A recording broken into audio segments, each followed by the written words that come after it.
Bloody hell, you're not gonna believe this one. This is my story. It was 1932 in the heart of the Mississippi Delta. The Great Depression had been raging for 3 long years.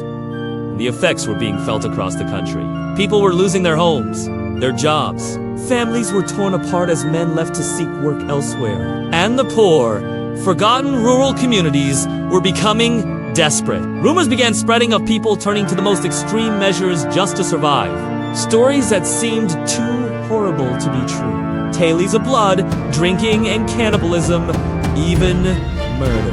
It was an unsettling time to be alive. Then there were those who claimed that something evil had come to town. In the isolated countryside of Mississippi, people started to turn up dead under mysterious circumstances, drained of blood. It didn't make sense. No one could offer an explanation for these brutal murders. And so fear took hold, and the townspeople became convinced that they were dealing with a real-life vampire. In this desolate landscape, we find our protagonist, a man driven by desperation to uncover the truth behind these killings. His name was Thomas Rice. He was a former sheriff, respected member of the community, but now down on his luck. Times were tough, and he had recently lost his job. His wife and kids had left him. He was living alone in a small shack, barely scraping by. But when the opportunity arose to solve these terrifying murders and bring the killer to justice, he jumped at it. He might have been down, but he certainly wasn't out. Thomas was a smart, logical man, a pragmatist who believed in facts and evidence. When he heard the rumors about vampires, he dismissed them as superstitious nonsense. But the discovery of the dead bodies forced him to reconsider. He had seen enough death and destruction in his years as a lawman to know that evil did exist in the world. And as he looked into the eyes of the victims, he saw a terror so profound it haunted him to his core. These deaths were no accident. Somebody had done this on purpose, driven by a darkness that defied comprehension. But why? What kind of monster would do such a thing? The answer, it seemed, lay hidden beneath the surface of the town, buried in its dark secrets. To uncover the truth, Thomas had to venture into the shadows. He had to confront the darkness head-on, and what he found there would change him forever. Now, let's get back to the story. As Thomas delved deeper into the investigation, he uncovered a horrifying reality that shook him to his core. The victims weren't just drained of blood, they were also missing vital organs, including their hearts. This wasn't the work of an ordinary killer. This was the mark of something ancient, something evil. He found the first victim on the outskirts of town, a young woman named Eliza. Her absence was already deeply felt in the community. She was a beloved member of the church, always ready with a kind word and a helping hand. But now she was gone, vanished without a trace. As Thomas examined the body, he noticed strange markings around the wound. They looked almost ritualistic, as though some kind of dark ceremony had taken place. He had never seen anything like it before in his years as a lawman. Fear and fascination warred within him. Could this be the work of a madman? Or was there something more sinister at play? He continued his investigation, determined to find answers. Then, he came across the second victim, a young boy named Caleb. He had been discovered missing from his home 2 days prior to Eliza's body being found. It was a scene straight out of a nightmare. A nightmare that had become all too real. Over the next few weeks, more bodies turned up, each one bearing the same horrific signs of blood drainage and organ removal. The killer was still at large, striking fear into the hearts of the townspeople. They were living in a nightmare, trapped in a cycle of fear and uncertainty. The isolation of the countryside added to the terror. They were cut off from help, surrounded by the darkness. And as the body count rose, so did the hysteria. People started talking in hushed voices, sharing stories of vampires and blood drinking. Superstitions ran rampant, twisting the truth and fanning the flames of terror.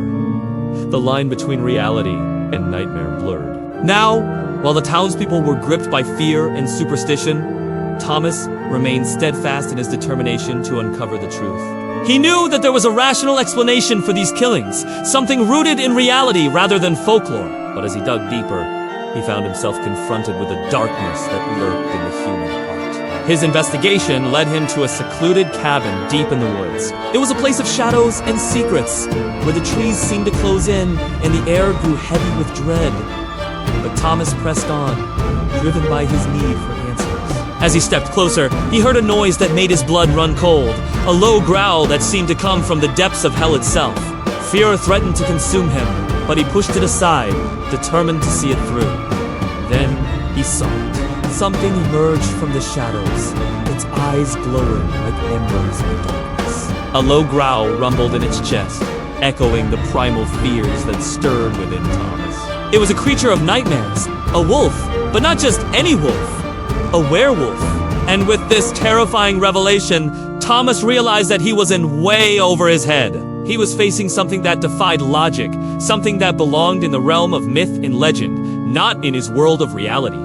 But he was a man on a mission. He'd come too far to turn back now. He had to understand this creature, to unravel the mystery of its existence. He wanted to know how it was connected to the killings that had plagued the town. And so he followed, venturing deeper into the darkness, determined to uncover the truth. Meanwhile, as Thomas pursued the werewolf, he was unaware that he was being watched. Someone or something was observing him from the shadows, studying his every move. What were their intentions? Were they guiding him? Testing him? Or were they simply waiting for the right moment to strike? Thomas couldn't know because he was too focused on the task at hand. He had to catch this beast, not only for the sake of the town, but for his own sanity. He was in a race against time, against the darkness that threatened to engulf him. As the full moon climbed higher in the sky, the tension reached a fever pitch. The forest was alive with danger, the shadows pregnant with menace. And then it happened. The werewolf struck again, attacking one of the townspeople and vanishing into the night. Thomas was now faced with a race against time. He had to stop the beast before it claimed another victim. With adrenaline surging through his veins, Thomas raced through the moonlit forest, the sounds of the chase echoing through the trees. The fate of the town, perhaps his own life, hung in the balance. Finally, he cornered the werewolf in a clearing. It was a confrontation that had been building since the very beginning of the story. Now, the final battle was upon them. The clash between good and evil, between humanity and the primal forces of nature, was reaching a climax. The air crackled with tension as Thomas, armed with his silver bullet, stood toe-to-toe with the werewolf. It was a fight for survival, for justice, for the very soul of the town. And as the dust settled, the truth was revealed. The werewolf wasn't just a crazed beast. It was a human transformed, driven by a curse that turned him into a monster under the full moon. The killings, the blood drinking, it was all part of a desperate attempt to control the curse, to find a cure. But the efforts only succeeded in deepening the darkness within him. It was a tragic tale of humanity lost, of innocence corrupted, and of the thin veil that separated us from the darkness. But in the end, it was a story of hope as well. Hope that even in the darkest of times, good could triumph over evil, that humanity could prevail over the beasts within us. As the sun rose over the horizon, casting its golden rays over the sleepy town, a sense of peace returned to the land. The nightmare was over, the curse broken. The people of the town, though forever scarred by the horrors they had endured, were ready to move forward. They had faced their fears, confronted the darkness, and emerged stronger on the other side.